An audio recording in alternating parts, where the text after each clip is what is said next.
नमस्कार सभी विद्यार्थियों का हार्दिक स्वागत।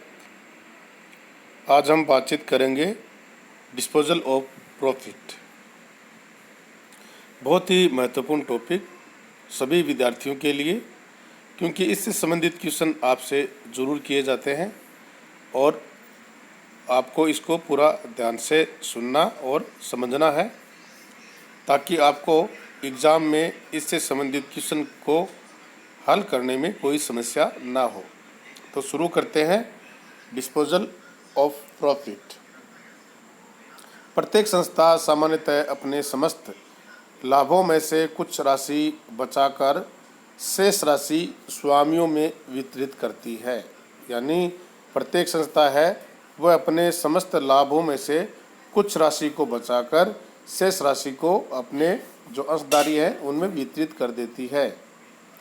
इस प्रकार ये प्रत्येक कंपनी अपने लाभों में से कुछ राशि भविष्य हेतु बचाती है। वह इस प्रकार से बचाई गई राशि को क्या कहते हैं? संचय कहते हैं। तो आपको ये परिभाषा पूरी ध्यान में रखनी है कि संचय से कहते हैं, यानी प्रत्येक कंपनी अपने लाभों में से कुछ राशि भविष्य के लिए बचाती है। वह इस प्रकार से बचाई गई राशि को संचय कहते हैं। इसके बाद बात आती है कि प्रत्येक कंपनी में कई तरह के संचय बनते हैं। जो कंपनी होती है उसमें कई तरह के संचय बनते हैं। वह कंपनी अधिनियम के अंतर्गत कुछ संचयों का निर्माण भी करना अनिवार्य होता है। कई प्रकार के संचय बनाए जाते हैं, लेकिन कुछ संचय कंपनी अधिनियम के अंतर्गत उनका निर्माण करना, उनको बनाना अति आवश्यक होता है, अनिवार्य होता है। यदि कंपनी ने पत्रों का निर्गमन किया है, इनका शोधन कोष का निर्माण करके ही किया जा सकता है। यदि कंपनी पत्रों का निर्गमन करती है, ऋण पत्रों का, तो उनका शोधन करना होता है और शोधन को करने के लिए आपको शोधन कोष की आवश्यकता होती है। इसलिए शोधन कोष का निर्माण करके भी इनका शोधन किया जा सकता है। अतः शोधन कोष का निर्माण करना भी अनिवार्य है। शोधन कोष का निर्माण करना अनिवार्य है। ठीक इसी तरह कंपनी को लाभांश वितरित करना भी चाहती है। वो चाहती है कि निर्माण भी हो और साथ साथ अंशधारियों को लाभांश का वेतन भी हो, ताकि अंशधारी ज़्यादा से ज़्यादा कंपनी से जुड़े रहें। तो लाभांश दर के आधार पर चालू वर्ष के लाभों का एक निश्चित प्रतिशत एक संचय में स्थानांतरित करना अनिवार्य होता है।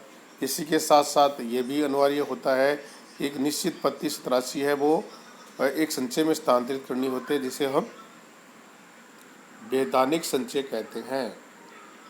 क्या कहते हैं? वैधानिक संचय कहते हैं। यानी चालू वर्ष के लाभों का एक निश्चित प्रतिशत एक संचय में स्थानांतरित किया जाता है, उसे हम वैधानिक संचय कहते हैं। इसके बाद जो वैधानिक संचय होता है वो बैंकिंग कंपनी इसे वैधानिक संचय कहती है, जबकि विद्युत कंपनी इसे आकस्मिक रिजर्व कहती है। क्या कहती है? आकस्मिक रिजर्व कहती है। कंपनी अधिनियम में इसका कोई नाम नहीं दिया गया है, किंतु सामान्यतः प्रत्येक कंपनी से संचय कोष या सामान्य संचय के माध्यम से इसका निर्माण किया जाता है। इसके बाद कंपनी द्वारा अपने अंशधारियों में वितरित लाभांश तथा बोनस अंशों के रूप में किया जाता है। कंपनी अगर ज़्यादा लाभ होता है तो वो अंशधारियों को लाभांश के साथ साथ बोनस भी दे सकती है। लाभांश अधिनियम और सामान्य दोनों प्रकार के अंशों पर देय होता है। अब बात करते हैं लाभांश का आशय, यानी लाभांश किसे कहते हैं। कंपनी अधिनियम 2013 में लाभांश शब्द की कोई परिभाषा नहीं दी गई है, परंतु सामान्यतः लाभांश का तात्पर्य उस प्रतिफल से है जो कंपनी का अंशधारी कंपनी के लाभों में से उसके द्वारा धारित अंशों पर प्राप्त करता है। बहुत ही सिंपल और सामान्य परिभाषा है कि लाभांश का तात्पर्य उस प्रतिफल से है जो कंपनी का अंशधारी कंपनी के लाभों में से उसके द्वारा धारित अंशों पर प्राप्त करता है। वास्तव में ये लाभों का वह भाग है जो प्रत्येक अंशधारी को प्राप्त होता है।